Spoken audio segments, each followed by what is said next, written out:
Just for the record. Why did Stephen's son, the chief of Capitol Police, National say Guard, that they were requesting help, and she denied it? She's on camera. You're delusional. Okay?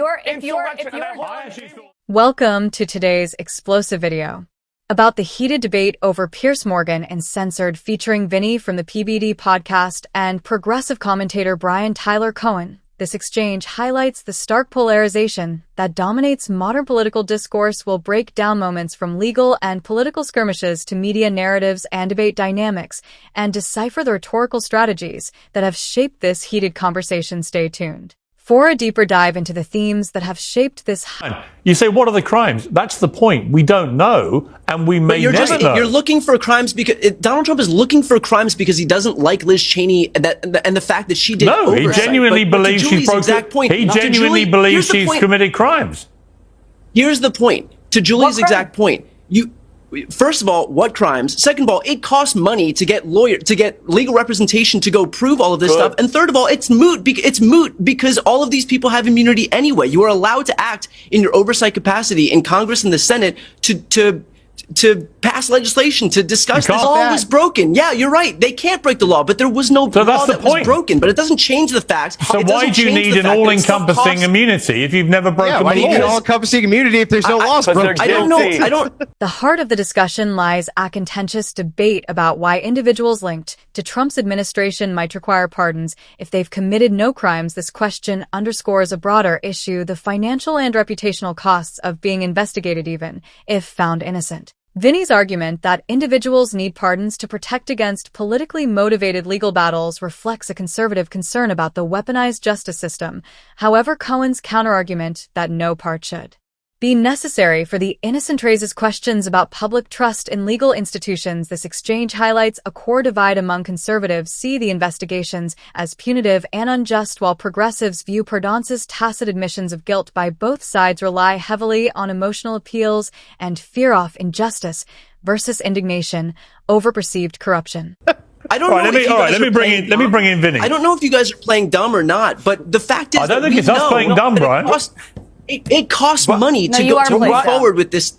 Okay, I'm actually playing devil's advocate. I tell you what, hang on, I'm going to bring Vinny in, but I am playing devil's advocate here because I do think there's a shocking hypocrisy by the Democrats, led by Joe Biden. The whole year they banged on about the rule of law. No one's above the rule of law. And here is President Biden in his last few weeks basically riding roughshod over the rule of law to bail out all his family and all his mates. That it's happening in a vacuum. Piers, you're pretending that it's happening in a vacuum, and not because Donald Trump has come out and said that he's going to use... I'm saying you reap what you sow, though. The January 6th Capitol riots serve as another focal point. Vinny and his allies argue that the event began peacefully, with Trump's rhetoric urging calm. They criticized Democrats and the media for amplifying its severity, while allegedly ignoring the motivations and peaceful beginnings of the protest. The left, represented by Cohen, asserts that the event was a violent insurrection and uses it as a symbol of right-wing extremism. This dichotomy reflects deeper ideological divides. For conservatives, January 6th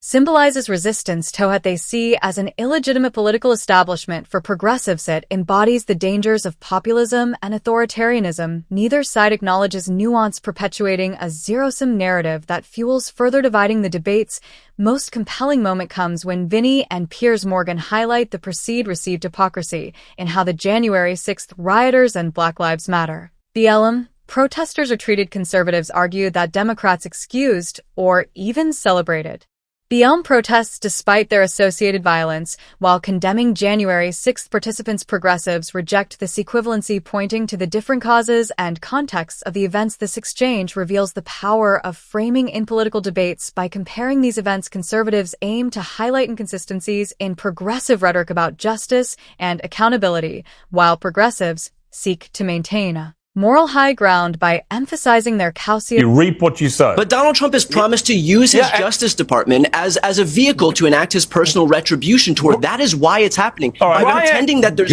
Brian, let me bring in Vinny. You're saying good for Brian. Good, because we want Brian. Good for him. If they did illegal shit, then go to jail. You guys are talking all that crap, and you're warning what Trump is going to do to what Biden and his DOJ has done this entire 4 years. Are you not seeing it? And What if you did think they I'm do? just feel I'm bad, curious. Vinny thrives in adversarial settings using an assertive, fact-driven style that resonates with audiences seeking clarity, and confidence in his ability to dominate the debate reflects a broader conservative strategy framing progressive arguments as inconsistent or hypocritical. By focusing on legal and procedural details, Vinny positions himself as the more informed and credible participant. In contrast, Cohen appears flustered and reactive. Struggling to counter Vinny's arguments effectively, his reliance on moral outrage rather than facts or procedural knowledge weakens his position. This dynamic underscores a recurring challenge for progressive commentators, balancing emotional appeals with substantive arguments in highly charged debates.